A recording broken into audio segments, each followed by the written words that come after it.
তো অনেক দিন পরে আজকে ছুটি পাইছি। সাধারণত ছুটি পাই না, প্রত্যেক দিনই কাজ করতে হয়, আল্লাহ 30 দিন কাজ করতে হয়। তো আজকে অনেক দিন পরে ছুটি পাইছি। আর এর ভিতরে গতকালকে রাত্রে বন্ধু ফোন দিয়ে বললো যে বন্ধু দেশে চলে যাবে ছুটিতে, বন্ধু দেশে যাবে, এর জন্য বন্ধুর সাথে থাইকে কিছু কেনাকাটা করে দিতে হবে।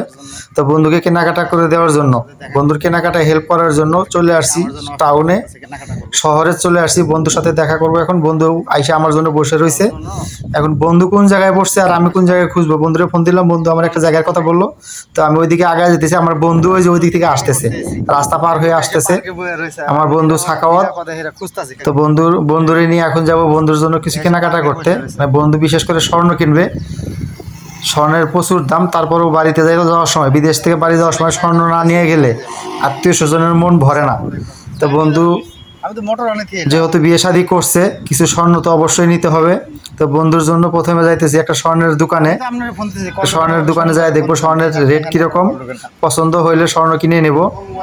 তো বন্ধুর সাথে যাইতেছিলাম, যাইতে যাইতে বন্ধুরও একটু ভিডিওতে নিলাম, কারণ বন্ধুর স্মৃতিগুলা যদি কাছে না রাখি তো কেমন আবার বন্ধু। তো বন্ধুর সাথে কেনাকাটা শেষ হয়ে গেছে আগেই, কেনাকাটার ভিডিওটা আপনাদের কাছে দিলাম না। তারপরে বন্ধুরে নিয়ে আসলাম ব্যাংকে টাকা পাঠানোর জন্য। বন্ধু ব্যাংকে টাকা পাঠালো, আছে কিন্তু মালয়েশিয়ার টাকা রেট ছিল 30 টাকা 37 পয়সা, 30 টাকা 37 পয়সা টাকা রেট ছিল। তো বন্ধু টাকা পাঠালো বাড়িতে। কেনাকাটা করার পরে, মানে কেনাকাটা কিন্তু ছোট ছোট জিনিস করা হয়েছে, প্রায় 1 ভরির মতো স্বর্ণ কেনা হয়েছে। স্বর্ণ কেনা হয়েছে দেখে স্বর্ণগুলোর ভিডিও করলাম না, কারণ এটা বিদেশে, এখানেও চুরি ছিনতাই হয় প্রচুর।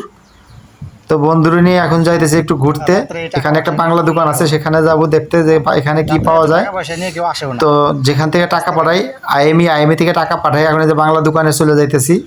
বাংলা দোকানের সবজি টবজি দেখেন, বাংলাদেশি সকল ধরনের সবজি পাওয়া যায় এখানে।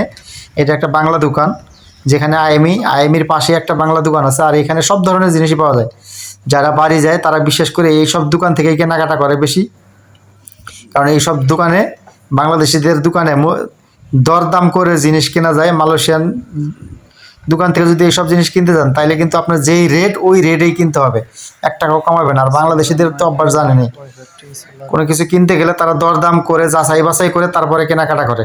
এর জন্য বাংলাদেশের দোকানে চলে আসলাম। তো সবজিগুলো দেখে খালি মনে চাইতেছিল নিয়ে যাই, কিন্তু এখন সবজি নেওয়া যাবে না, এখন শুধু দেখলাম। আমরা এখান থেকে অন্য একটা মার্কেটে যাবো, আবার ওখানে গিয়েও কিছু কেনাকাটা করব। তো এর জন্য আগে থেকে সবজি নিয়ে হাতে করে নিয়ে ঘোরা যাবে না। এখন অন্য একটা মার্কেটে যাবো। বন্ধুরে বললাম তো এখন সবজি কিনবো না।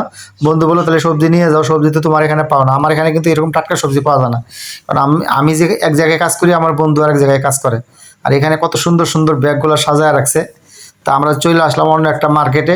ভিডিওটা ভালো লাগলে সবাই একটু লাইক শেয়ার কমেন্ট করবেন, এবং কে কোথা থেকে ভিডিওটা দেখতেছেন অবশ্যই কমেন্ট করে জানাবেন। আমি কিন্তু মালয়েশিয়ার জহুর বারুতে থাকি আর একটি পাম অয়েল কোম্পানিতে কাজ করি। আল্লাহ হাফেজ।